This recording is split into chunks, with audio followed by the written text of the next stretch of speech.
در مورد امتحانات ورودی مکتب‌های لیسی آستان چیبا توضیح خواهم داد. لطفاً صفحه 3 را باز کنید. اقسام مکتب‌های لیسه. زیادتر از مکاتب روزانه هست. یعنی 8:30 صبح آغاز شده و در روز 6 الی 7 ساعت درس می‌خوانند. شاگردان این مکتب عموماً در 3 سال فارغ می‌شوند.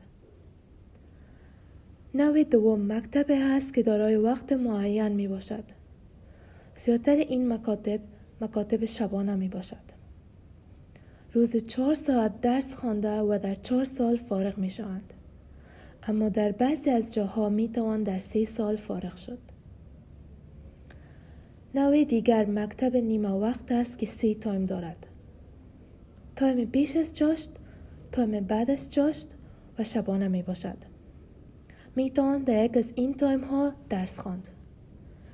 نظر به نمرات یا کردیت می توان تعیین کرد که در 3 سال فارغ می شوند و یا هم در 4 سال. لطفاً صفحه 4 را باز کنید. سیستم امتحانات ورودی مکتب های چیباکن.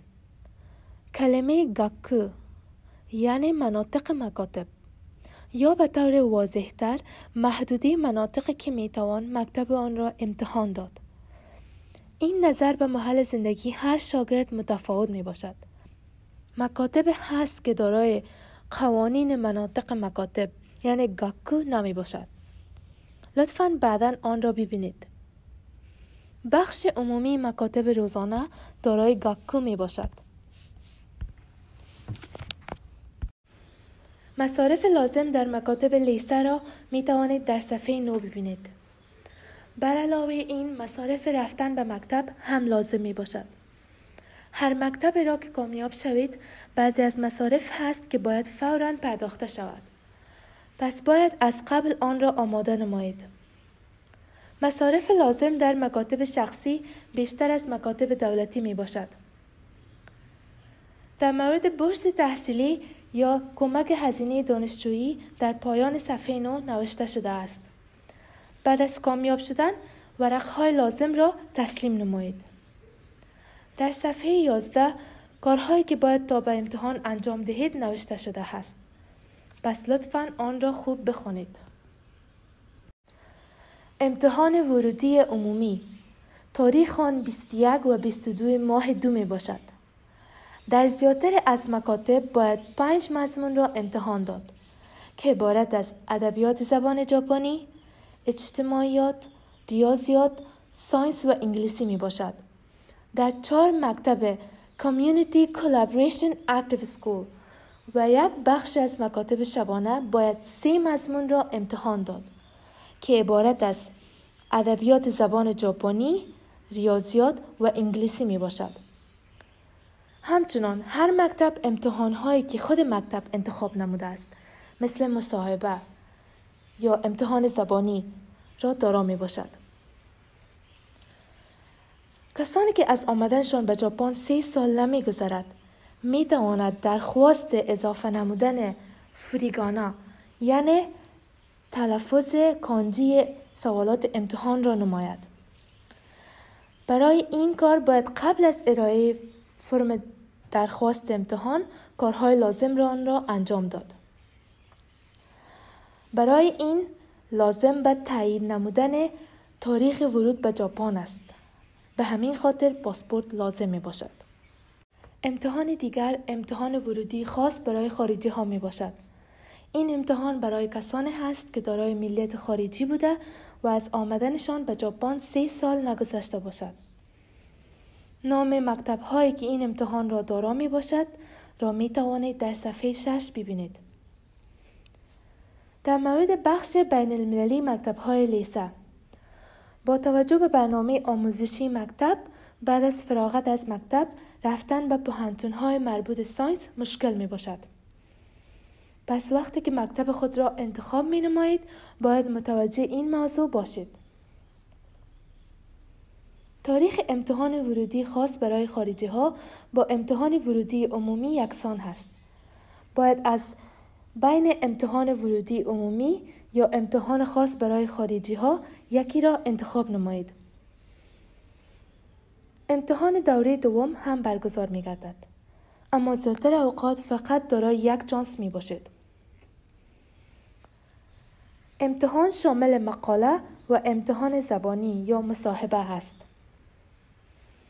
این که مقاله را در زبان ژاپنی نوشته می نمایید یا زبان انگلیسی باید قبل از ارائه فرم درخواست داخله تصمیم بگیرید و با این فرم یکجا تسلیم نمایید. عنوان مقاله ها در هنگام امتحان گفته می شود.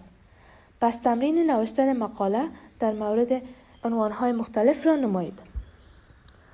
برای اینکه کلاس های درسی در مکتب های لیسه به زبان ژاپنی هست، در هنگام امتحان زبانی به مهارت زبان ژاپنی شما توجه بیشتر می شود.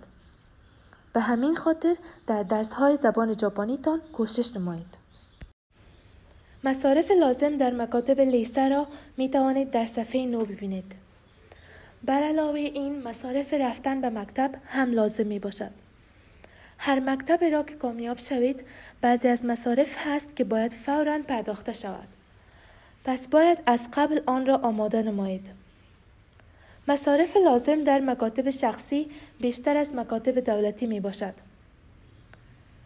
در مورد بورس تحصیلی یا کمک هزینه دانشجویی در پایان صفحه 9 نوشته شده است.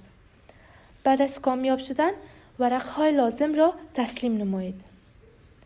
در صفحه 11 کارهایی که باید تا به امتحان انجام دهید نوشته شده است. پس لطفاً آن را خوب بخونید. لطفاً صفحه 12 را ببینید. اگر مکتب دولتی انتخاب اول شما هست، برای اینکه مکتب دولتی فقط یک جانس دارد، می توانید اول امتحان مکتب شخصی را بدهید و کامیاب شوید. این طریق امتحان را هیگان می گوید. برای موضوعات دقیق صفحه 12 را خوب بخوانید. لطفاً پشت اوراق را ببینید. کسانی که 9 سال درسی را در کشور خود تکمیل کرده باشد و فارغ مکتب متوسطه ژاپن نباشد، بعضی از اسناد هست که باید آماده نماید. در جلسه توجیهی که در پشت این اوراق نوشته شده است، حتما شرکت نماید. برای این باید از قبل ثبت نام نمایند. لطفاً صفحه 2 را ببینید. این صفحه نشان دهنده تعداد کسانی هست که شامل امتحان ورودی خاص خارجی ها شده است و همچنان تعداد کامیاب شدگان در این امتحان در 5 سال اخیر می باشد. به تعداد افراد آن توجه کنید. به این معنی است که امکان دارد در امتحان ورودی خاص برای خارجی ها کامیاب نشوید. برای همین درباره این که شامل امتحان عمومی می شوید و یا هم خارجی باید خوب فکر کنید. توضیحات در اینجا ختم می شود. همانطور که در سمت چپ صفحه 12 نوشته شده است، حتی اگر امتحان مکتب دولتی و شخصی یعنی هر دو را ناکام شوید، مکاتب هست که امتحان دوره دوم و یا امتحان افزوده شده را دارا هستند. پس به همین خاطر تا آخر کوشش نمایید. این توضیحات را در وبسایت به 11 زبان می توانید گوش کنید.